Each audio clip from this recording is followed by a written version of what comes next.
महाराज जी आपकी कृपा है, लाडली की कृपा है बहुत। विराज बैठ।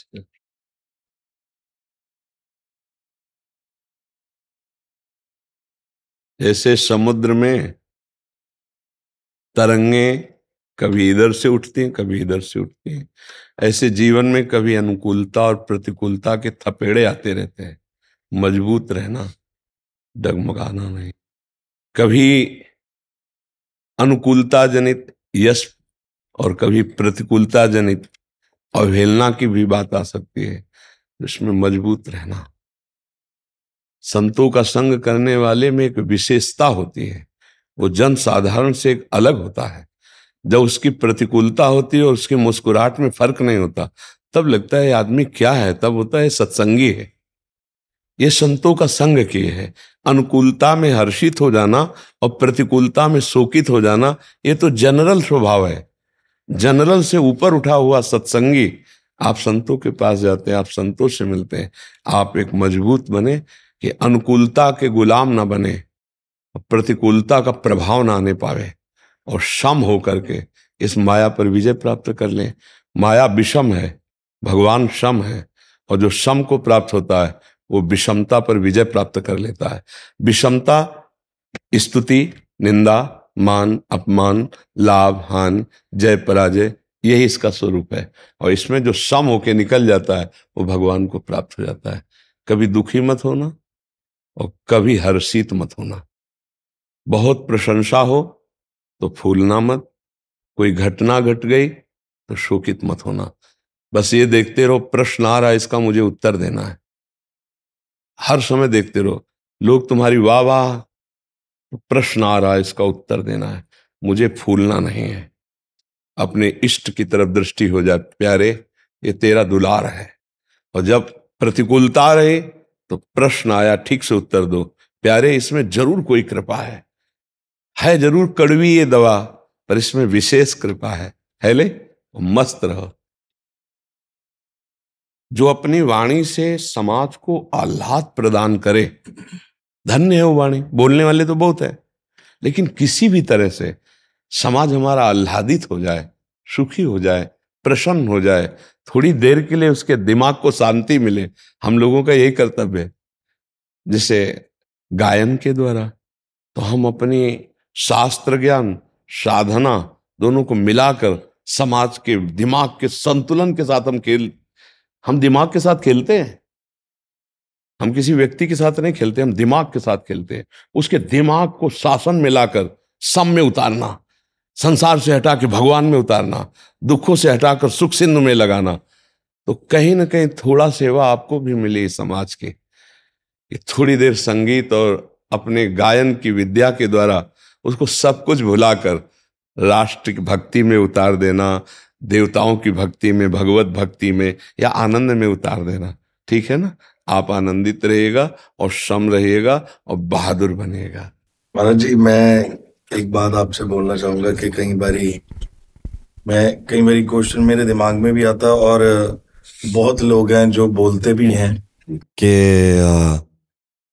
कईयों के क्वेश्चन ऐसे होते हैं कि वो बोलते हैं कि आपको क्या मिलता है, या मेरे को कई लोग, ये कुछ मेरे अपने भी बहुत ऐसे हैं जो बीच बीच में इधर उधर से मुझे सुनने को मिल जाता है कि कहीं संत ना बन जाना। मैं कहता, संत बनना इतना आसान है क्या? और अगर हम उसका नाम ले रहे हैं, वो मेरे को सबसे सुकून वो चीज है। मैं संसार में इधर जाता हूँ, कॉन्सर्ट्स करता हूँ, शोज करता हूँ, वो मेरा काम है। पर अगर मेरे को कोई बोले मेरे को सुकून कहाँ मिलता है, तो मुझे सुकून यहाँ पे लाडली जी के चरणों में मिलता है, बिहारी जी के चरणों में मिलता है। और मैं यहाँ पर आके, मैं नहीं रहता महाराज जी, मैं उनका हूँ, उनके लिए गा रहा हूँ, उन्हीं के लिए गाऊंगा। और मेरे को वो कहते भी कैसे, मैं क्या, मेरे को इतनी बड़ी, मेरे को एक चीज मिली है इस चीज से, इतनी बड़ी कि मुझे आज अगर कोई भी मिलता, मैं महाराज जी आपके सामने ये बात बोल रहा हूं, अब लोगों ने मेरे को हेलो हाय बोलना बंद कर दिया, सब राधे राधे। ये तो भगवान की विशेष कृपा है, ले विशेष कृपा है, तभी उनके नाम से जाने जाते हैं। इससे बड़ी बात। जी जी। और सबसे उत्तम बात है कि आपने एक जो शब्द कहा कि मैं सब कुछ करता हूं लेकिन मेरे विश्राम स्थली, मेरा विश्राम स्थल, सकून का मतलब मेरी विश्राम स्थली हाँ प्रभु के चरणार बिंद है, तो जीवन धन्य हो जाएगा। जीवन की अच्छा, साधुता का मतलब कोई वेश धारण करना ही नहीं है। देखो, वेश धारण और साधुता नहीं है तो काले नेमी भी हो सकता है, वो नहीं हो सकता है। और अगर आप पैजामा कुर्ता में पैंट शर्ट में हो और आप साधुता के लक्षण से युक्त हो तो आप महात्मा हो सकते हो। देखो, महात्मा ही जगत का सुख संविधान करता है। आसुरी प्रवृत्ति सुख नोचती है दूसरे से, और जो दैवी संपदा होती है वो सुख देती है। कहीं ना कहीं आपके ऊपर भगवान की कृपा, दैवी संपदा का लक्षण है आप में, तो आप दूसरों को सुख दीजिए और स्वयं सुख का विधान प्रभु से लीजिए। और वो आपके अंदर है, आप कह रहे हैं ना, खुद कह रहे हैं मेरे को सुकून मिलता है, अर्थात विश्राम मिलता है भगवान के नाम में, भगवान के चरणों में या प्रियाजू के नाम में।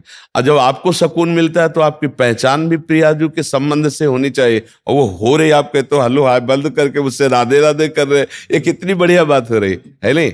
और आपका भी परिवर्तन होना निश्चित है, क्योंकि जब आप साधु समागम करते हैं तो परिवर्तन निश्चित है। आपका खान पान, आपका रहन सहन, आपका व्यवहार ये बताता है कि आपके कदम दैवी संपदा की तरफ बढ़ रहे हैं।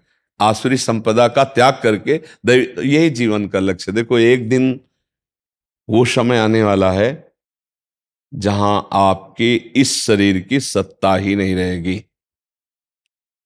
उस समय ये स्थिति जो विश्राम की तरफ, यही आपके काम आएगी। ले देखो, आप देखो अपने भारत में बड़े बड़े गायक हुए हैं, धीरे धीरे सब भूलते चले जा रहे हैं, कौन किसको याद कर रहा है। अब उन्होंने अपने जीवन में जो किया वो उनका फाइनल परिणाम, यहां तो हम ताली बजा रहे हैं, उन्होंने जो किया उसका जो उनको फाइनल परिणाम मिल रहा है, वो पता नहीं ताली बजाने वाला है कि रोने वाला है। आपको पता है कि ताली बजाने वाला यहां भी है और वहां भी है। क्यों? क्योंकि मैं राधा राधा रट रहा हूं। मैं महाराज जी, ये एक लाडली जी की कृपा है और इतनी करुणा, मैं इस आपसे बेहतर कौन इस दुनिया में जान सकता है। महाराज जी, मैं आपको बता नहीं सकता कि 360 लाइफ चेंज हो गई है। ऐसे वही कह रहा हूं कि दैवी संपदा की तरफ कदम बढ़ रहे हैं, बहुत कृपा है। बस धीरे धीरे नाम स्मरण करते रहिए और लगिए समाज सेवा में ही, समाज सेवा में लगिए, बड़ी बड़ी सभाओं में जाइए, जो भगवान ने योग्यता दी उसके अनुसार गाइए, प्रभु के गुण गाइए या समाज के गुण गाइए, पर उसके हृदय में आह्लाद पैदा हो और निष्कामता रखना। निष्कामता का मतलब है आपके कोई चाह ना हो तो बड़े दरबार से आपकी चाह पूर्ति होती रहेगी। चंद रुपए कोई देकर हमारी चाह पूर्ति कर लेगा क्या? तो सब अपने आप में ही भिक्षुक हैं। आप देखो, चाह होना ही भिक्षुक है। सबके अंदर चाह है, रुपए की, मान की, प्रतिष्ठा की। एक बार आप अचाह होकर के गाइए, आप अचाह होकर जाइए, आप अचाह हो तो सबके अंदर छाप पड़ेगी।